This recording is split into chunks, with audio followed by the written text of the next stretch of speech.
I want to whip somebody's butt.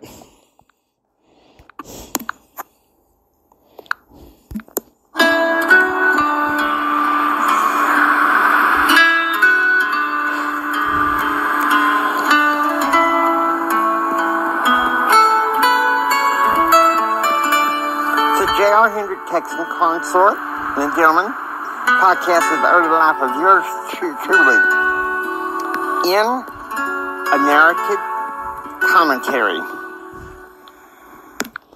Okay, so we're covering Jim's trial, and obviously it's the morning of the 26th, and it's 8 a.m. Betsy is in the truck in the front of John Dustin's Freightliner. And I'm sure if JR had been there, he'd kind of like, what's Mama doing in front of in the truck in front of the mansion? So they're drinking beer together. And John says, look, I'll stop these pro-choice things for you because I still love you.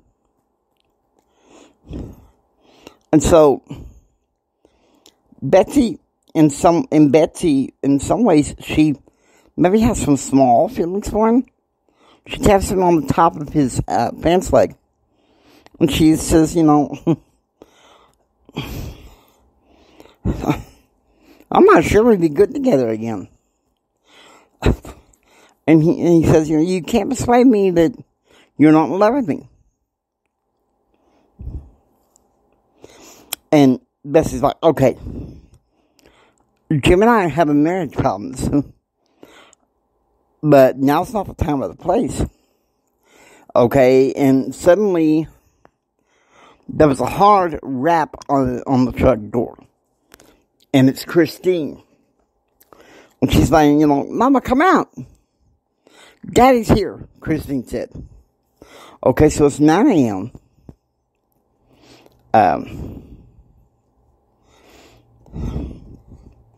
Obviously, there's newspapers all over living in the mansion.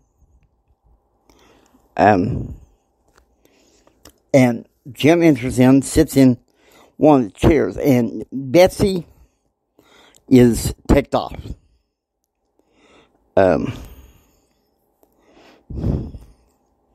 So the mood is somber. And he's sitting down, he's facing Betsy. And she's like, okay, now, Jim, do you want to consider what you did? And of course, Jim trying to backpedal. He's like, Betsy, it was a terrible, terrible mistake. And she's even more pissed, like, a mistake. You're making these stupid power grabs. And when something's going good, you reach for the whiskey, and that's hurting this family, and says, hey, now look, you have a choice. You either choose whiskey or choose the kids and me. And he's like, this is the other choice of stupidity. Give me a few days to think about it.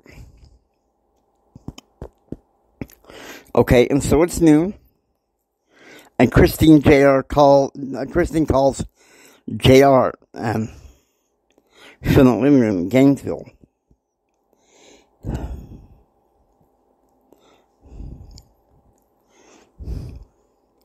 And Christine's like, I hate what he did, but I feel sorry for him. But please come home. And JR is still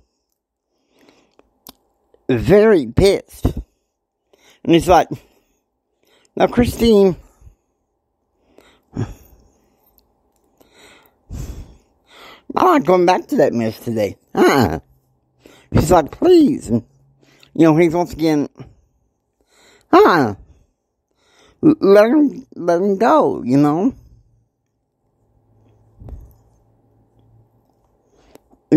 and Grandma Elizabeth is sitting there saying, hey, Christine, you need to let him go.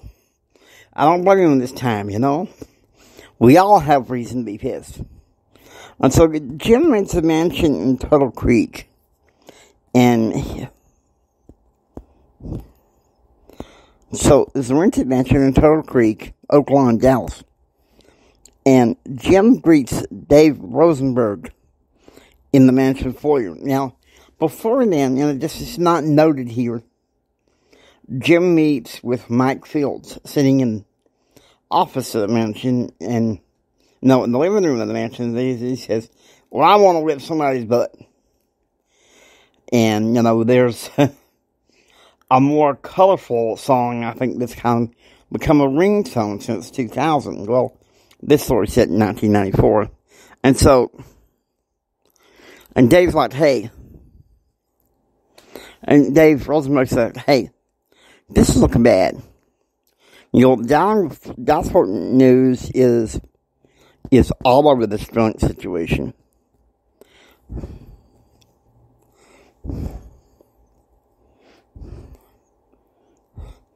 Your son JR, I think you need to send him to DC for a few days. Because I've heard his professor, and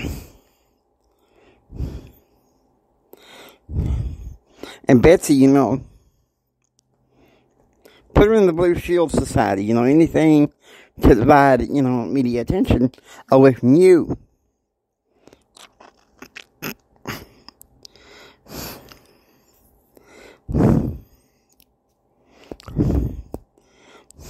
The only thing we don't have to worry about is little Christine. She's not going to get media attention. But it's the old people I worry about.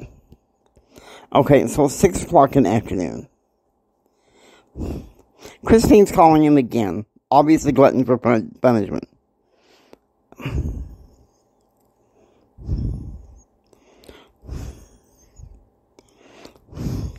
And she's kind of sad, Jared says, hey, there's no turning back when I come back to the house. He's kind of like, we're going to stay one more night. I'm picking you and Grandma up and I'm taking you back to West Texas with me, and the ranch. And he's like, tell her, he's serving with Charlie Nation. Nothing Daddy can do about it. Now,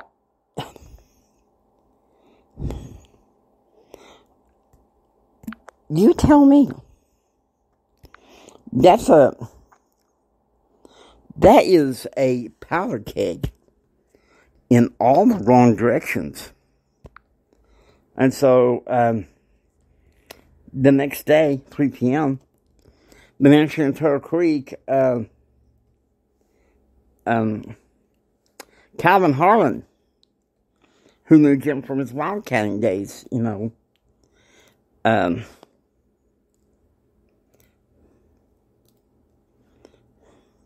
he notifies the group that the Dallas Morning News has already printed a retraction on the internet BBS. Well, BBS is a bulletin board service, okay? It's kind of a primitive version of what is now websites. But they will not release another traction until later.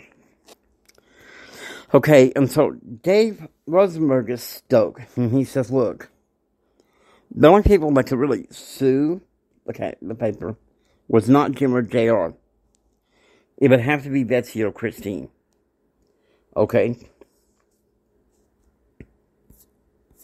Now, 15 minutes later, JR is in Ken's den upstairs. And he's on the phone with Charlie. And your dad is, and then Charlie's like, hey, you need to face it, man, your dad is evil. And JR's, he's kind of angry at Charlie for even suggesting it. Evil, oh no. Climbing aggressive, oh yeah. I did everything I could to please my daddy. But it's, it's just not good enough. So, it's 4:10 a.m. And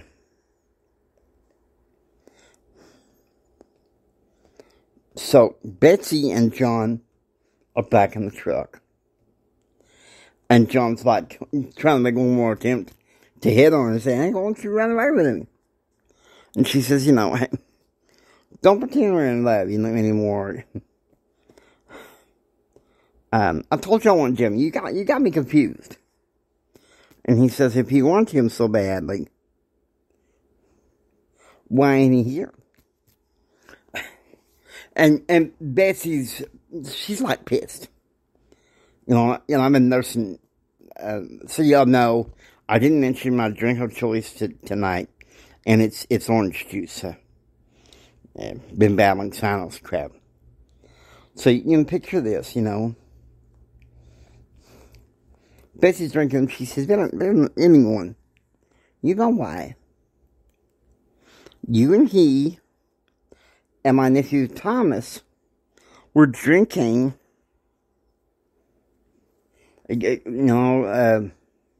some kids in JR nearly got hurt. I can't stand for that.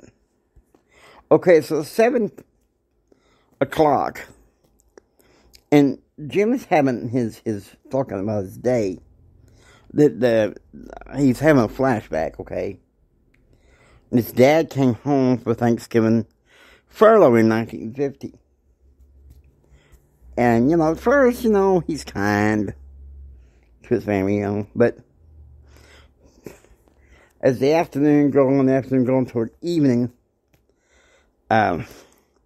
he's very drunk. And he assaults, Jim recounts that he was assaulted, He and his brother Carl and his mother were assaulted. And so, Jim remembers vividly his mother kicking his daddy out of the house. And the next morning, he flew to San Francisco to join his unit in Korea. Okay, get this. It's 9 p.m. in Gainesville. Betsy puts little Thomas to bed. In the living room, as her mother watches a country movie special. Betsy's working across her puzzle. And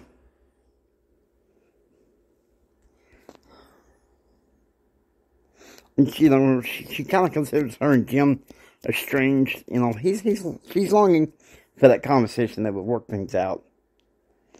Okay, it's 1:35 in the morning. Next morning, Jim's up, in the living room to try to watch something on TV. But CBMC was covering his recent Christmas drunk, so he shuts off the TV. Now, one thing I failed to mention is that as soon as he arrives back at the mansion in Turtle Creek on the 26th, he calls one of his girlfriends who's a highly paid speaker. And she's flying in to see him, Both of them had a fight with their spouses at the same time. So, Jim has the urge to resist, to drink, and he thinks, well, I'll just get up. And he finds Dave Rosenberg in the den, discusses business. Now, it's 2:05 in the morning. Elizabeth wakes up from abdominal pain. You gotta think she's dying of cancer. And the side effects for all the treatments over the years is really getting. So she reaches for a prescription medication. And her blemic tonic she got from a pharmacy yesterday. Looks like a Walgreens. Okay, 7:30 a.m. Jim walks into the front door of the mansion. He's always yelling at Betsy. He longs to see her. He has past the stairwell, the main living room, under the kitchen. And they talk. And the conversation turns to John Dustin. first Jim says, look, I'm sorry.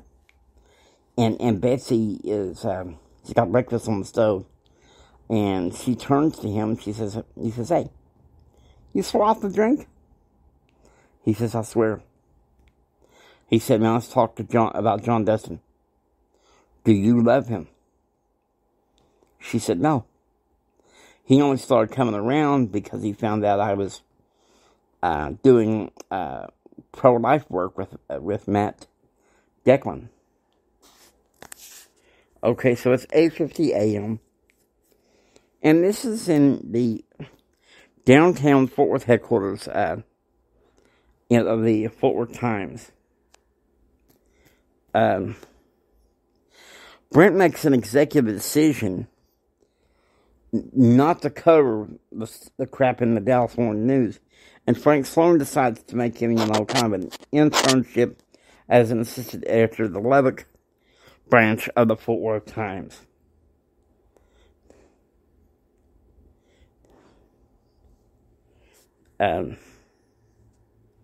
Dallas Morning News is dragging its feet. Okay, so it's 12 p.m. And Christine, she's come charging into the kitchen. And she's beside herself, yelling at her mom, disrespectful. You're such a stupid idiot. Why is John's truck still across the street? And she's like, hey, he's not staying the night with the house. I only had him park his truck because he only has a little boy. Otherwise I wouldn't care. And Christine's like, you're going to run away from Dad and go be with John, aren't you? Aren't you? And she says, Christine, don't give me that attitude, okay? You just watch your tone with voice to me, girl. I ain't leaving your father for him, okay? That's not going to happen. And so Jim is downstairs in the den moping, listening to, this is like an R&B dude from the 60s and some of the 70s. Curtis Loeb, it's fictional. And Claude, his best friend, walks in. Kind of taps him on the shoulder. You don't sit here moping all day. Team's going to be here around 2 o'clock. And Jim's kind of like, he's...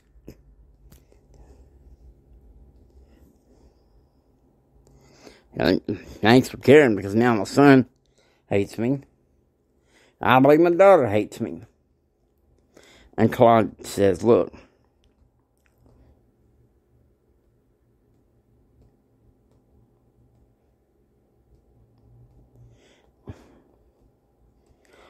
John Dustin is a pest. And the press day is just going to have a field day with your wife about that. And Jim's kind of like, the man's half dead anyway. Betsy says he's going to be gone in a couple of days. And Claude's like, hey, I'm called Snappy Tom Pizza. And I'm going to get you some Cajun buffalo chicken and a schooner of beer. And Jim's like, no, wait a minute. My wife done lecture me about the bottle. But alright, maybe just a couple glasses. Okay, so it's 1:25 p.m. And JR is meeting Dave Rosenberg, Texas Wesleyan Library. And JR is like adamant. He's like, no way. I am not representing my father in Washington, D.C. And Dave's kind of, he's kind of goading him. Why not? Your father needs you arguing for him in Washington, D.C. And JR, okay, you can just tell. He's pissed. Look, I'm on a special assignment by my academic advisor. During last semester, he had me look at a congressman, congressional campaign of Chris Cannon of Utah. My job is to cover him and compile a fact sheet and report back to the doctor. And Rosenberg, I mean, it's like his forehead is all metal together. He's like, yeah, such an ethical philosopher, good at two shoes. And JR, he's like, hey, now look here. I'm not my daddy's kind. I'm a gentleman. Okay, so now it's 1:30 p.m. Okay, we're back to John Dustin's truck. And Margaret Moynihan, his sister, knocks on the door of his truck. It's kind of like, what the hell are you doing sleeping all day, Little Johnny, he's bouncing all over the place. All over the walls of the truck, And he's like, well, what do you want? Why can't you just drive me to the Grapevine? We can spend the day together. And so they climb in the truck and they drive off the Grapevine. Okay, so it's 2:15 p.m. Dave Rosenberg arrives at the Hendrick house in Gainesville and walks through the den near the Christmas tree. And really, it's in the same disarray it was Christmas night. And he's like losing it. What a mess! I mean, you guys need to clean this out before Jared comes home tomorrow. Again.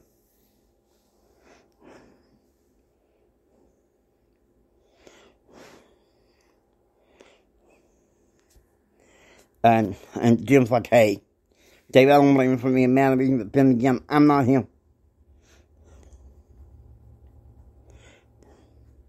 And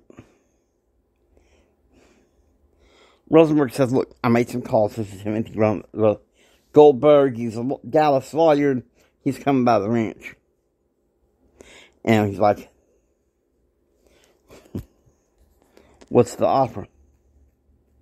Well, they want to give Betsy about $800,000. But they're going to give Christine $300 million. And Jim's like taking like $300 million, what the hell? And he says, look, Christine is a minor child. Her reputation was tattered by the newspaper saying that she got drunk that night. She was in the room entertaining a guest. And Jim's like, okay, talk to Betsy. Shoves it off. Okay, so it's 4:15.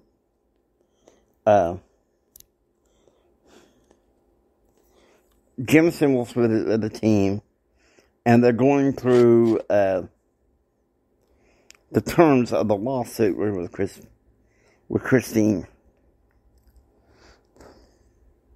Now, Betsy wants to have her day in court, but Jim and Mike Fields and Tim Goldberg's like, the newspaper's lawyers would tear you apart. Now, at 7, the family's having dinner. Okay, they sit down for dinner. Goulash, mashed potatoes, green beans, and German chocolate cake. And, Betsy's kind of like sad. I wish Eric could be here.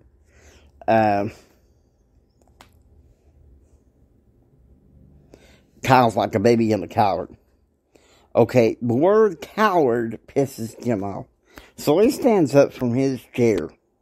Grabs his fork and jabs it there towards Kyle. And he's like, oh, why never? Don't you ever call my firstborn flesh and blood a coward? Okay, so Mike feels like, hey, sit down. And Jim's mother-in-law's like, hey, this is the very reason why me, Elizabeth, and JR are returning to the ranch in a couple of days. You know, your kids want to turn this place into a party place. Fine. And Dave Rosenberg's like, for love, that's all. It's holy. Because of your family reputation.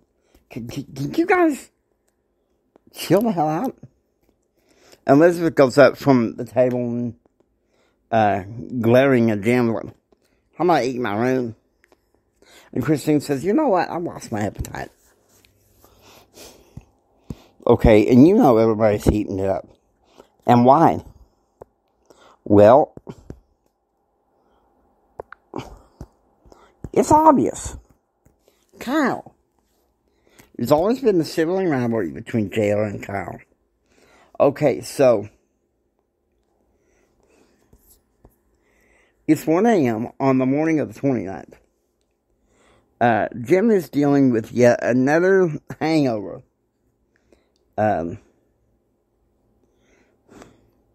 Because, see, after the dinner deal, he drinks some beer, he gets pretty drunk.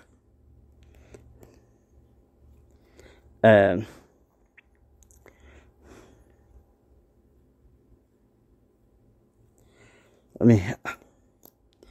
he's saying, damn, my family is in tatters. JR is angry with me. Christine's angry at Betsy for tearing the family apart. And Elizabeth was angry at both of them for the drunken shenanigans and the party lifestyle. And Kyle was angry at both Jim and Betsy for, for kind of coddling JR. Okay, so it's 5:45 a.m. Gainesville, Betsy wakes up, and goes into the living room to talk to Jim to try to soothe the tensions going on in the Hendrick household for the past 3 days. And Mike Fields, he's already driven Dave Rosenberg to DFW, popped back to D.C. Elizabeth tells Jim that today she is going. Betsy tells Jim that he's taking the line, going shopping with Amanda Fitzwilliam in Arlington. And that, of course, Elizabeth chooses not to go. Jim said he would round up some business with Walt Lipscomb and Walt Fitzwilliam before having his evening power session with JR. And so both discuss Kyle's conduct at dinner the night before. Because, Kyle's over the top. He's a narcissist. At this point, he's 19 years old. Devil may care. Ranching cowboy may leave at any point. They both agreed that Kyle's behavior was uncalled for. Jim had a flashback nightmare dream when in May 1951, he's 14 years old, and his father spanked Carl for something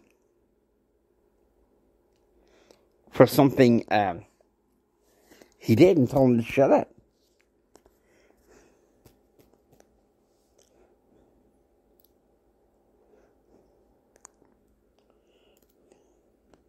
And he's like, look, Betsy, I'm sorry I got nuts. But when I think of cowards, I think of my dad. And he says, no one's going to call a son of mine that is a Hendrick a coward. And Betsy's like, look, we can settle down back to normal lives because John promised me last night he's leaving early tomorrow morning for New Orleans. And Jim's kind of like, damn good. And he opens up his Fort Worth Times. And I'm thinking, why doesn't he embrace her? But then again, he's Mr. Tough Guy. 6:20 a.m. Waking up, Grandma Elizabeth, she walks to the kitchen for coffee and toast. Jim and Betsy are with Blake Carter down in the den listening to music. Okay, so it's 9 a.m. We're back to the truck again. And, outside the house, you could hear, John Dustin, he's sleeping in the truck, And Christine is making this hard pounding on the truck, screaming, Hey, get the hell out of here. And Elizabeth, she exits the residence with her cane, pushes her wheelchair, and he's like, Christine, stop. And, she keeps screaming, you get the hell out of here.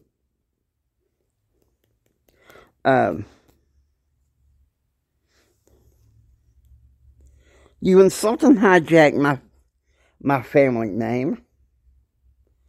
You quit insulting and hijacking my family name, you hear me? You're not taking Mama away from me and Daddy and JR. Okay, Elizabeth, she's furious and angry, like she's gonna wrap that young girl with my cane. And she's like, Christine. And Christine, she's still losing, pounding that truck. Calling, every name of the book.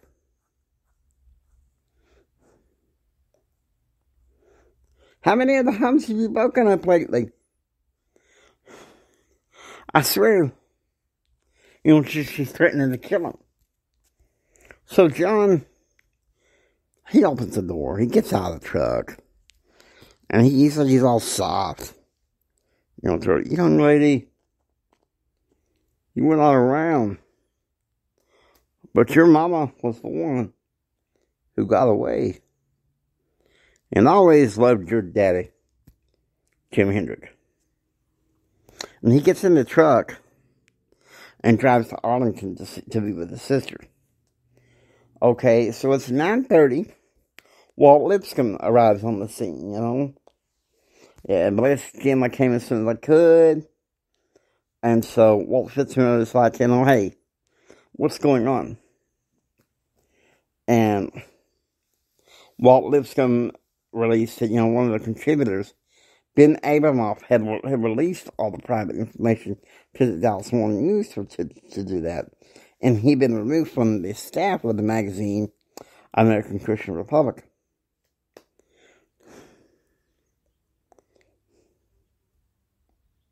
And Jim's like, I've already hired a lawyer, and we're suing the newspaper, Hey, they got printed for Jackson. It's all over. He says, no, too late. Okay, so it's now 10 afternoon, and Mike Fields, he drives a jail home in a Cadillac special limousine. He don't want to ride in his daddy's car. Mama's gone. He enters the main part of the house, and going towards,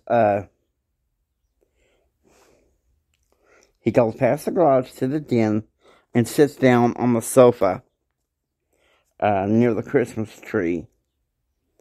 And, his father's album is playing, and it's a wonderful song by that same artist called Why Aren't You Here? And JR, he's got tears in his eyes. He puts up his index finger. Just turn the awful crap off. He's angry. He's talking to Dominic. And Dominic had seen him angry before, like this in Christmas, and the Eve of 1982, and he says, well, I better do what JR says, because there's going to be a problem. Okay, so it's 1 p.m. JR is walking in between the living room and the kitchen. He's on the phone with Charlie Nation. And Charlie says, yeah, that's what Daddy gets for drinking. And Charlie's like, yeah, stupid. And that's none. And you know, JR, he's still seething that. He's like, hell with him for grabbing whiskey. You know, hell with him. I'm your roommate, even if he does just like you. And he says, your advisor, Dr. Harmon's going to love that, Charlie said. And he says, you know, and you know, this is the brilliant part, okay? It's kind of a love-hate thing between JR and Charlie. And JR says, you know, the best thing about you, Charlie, is you became world class. And Charlie comes back, you know, hey, the best thing is you ain't a wuss anymore. Okay? You gotta think. 1994.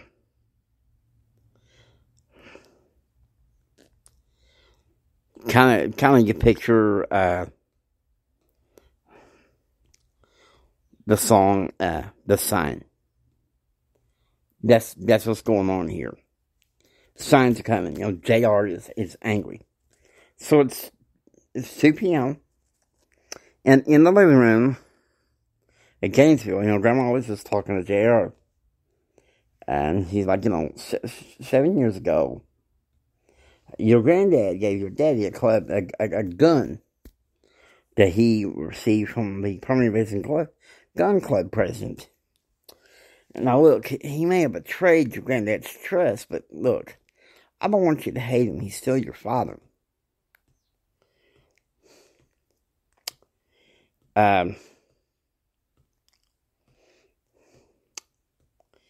Now we go to 7 o'clock at night.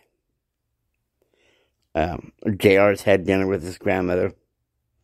They're sitting at the dinner table. The stereo music's on low. And JR's like, well, you've done it again, haven't you? And Jim's like, well, frankly, I don't know what the hell's wrong. What did I do wrong? And JR's like, take a hard damn look at yourself. You pulled a serious drunk, getting an argument with John and Thomas, nearly knocking over the Christmas tree and nearly hurting the kids, scaring the heck out of me and Grandma, and scaring the heck out of Grandma and Mama. That's why I left. And Jim says, okay, I deserve that. And so JR's angry. He's like, okay, I got 2 questions, okay? 2 cannonballs, 2 curveballs coming to you, Dad. Number 1, why don't you and Mom tell me that Grandma's dying? And Jim said, you're a smart kid, JR. You can figure it out. Okay, and JR is getting angry by the minute. Okay, he slaps his legs. And he's facing his dad, head forward and intent. He's like, okay, Daddy, this is one last question I've been asking you for years. John Dustin, why do you keep tolerating him? And Jim's like, okay, listen to this, boy. If it wasn't for your mama and your brother, I wouldn't even do it. I wouldn't even mess around with it, and you know it. Now, I'm sorry I hurt you. But I'm damn proud of you. Okay, and so the scene, JR, Betsy, and Christine have to be at the airport at 7 o'clock. No, at 6:40. So 5:30, they're in the car, and John has the truck door open. It's light, and he's talking to Betsy. And Betsy's like, and Betsy's like, okay, what's this one last thing you want, John? He says, look, it wasn't just the abortion thing. I really wanted to stick it to Jim. But then Christine said a couple of days ago that I was hurting you. He said, I love you. I never would let that happen. But the thing is, I have to see now is that you were Jim's girl all along. And he says, okay, here's what's up.